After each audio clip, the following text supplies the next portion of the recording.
Qëllimet e programit politik. Programi i qeverisë që synon të japë përgjigje konkrete ndaj këtyre sfidave. Ai përfshin masat për rritjen e punësimit, përkrahje e sipërmarrjeve të vogla dhe të mesme, stimulimin e investimeve të huaja, përmirësimin e administratës publike, theksimi mbi sundimin e ligjit dhe transparencën. Programi vendos theks të veçantë mbi forcimin e rendit ligjor, rritjen e transparencës në veprimtarinë shtetërore, uljen e korrupsionit, rritjen e besimit të punëtorëve, qytetarëve dhe institucioneve.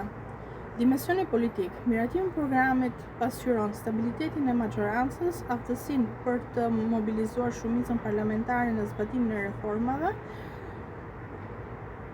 rëndësia historike dhe shoqërore. Miratimin e programit përfaqëson një pikë referimi për politika që do të ndikojnë në zhvillimin e vendit për 4 vitet e ardhshme.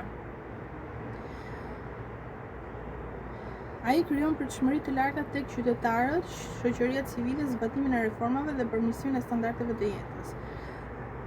Nga ana tjetër, opozita krijoi mangësitë e programit, ngriti dyshimet për realizimin e qëndrueshmërisë së programit, nxitje të debatit politik.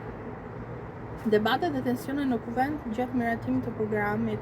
Gjatë seancës parlamentare më 1 tetor 2025, miratimi i programit të qeverisë u shoqëruar me debate intensive dhe tensione të dukshme nëpërmjet majorancës dhe opozitës. Majoranca theksoi rëndësinë e programit për zhvillimin ekonomik, social në vend, duke fokusuar në projekte konkrete për investime, rritje të impulsimit dhe reformës së administratës publike. Përkrahasit e qeverisë argumenton se ky program është një strategji e qëndrueshme për të përballur sfidat më të mëdha të vendit për të rritur besimin e qytetarëve tek institucionet shtetërore. Nga ana tjetër, opozita u shpreh kritike ndaj qeverisë, duke akuzuar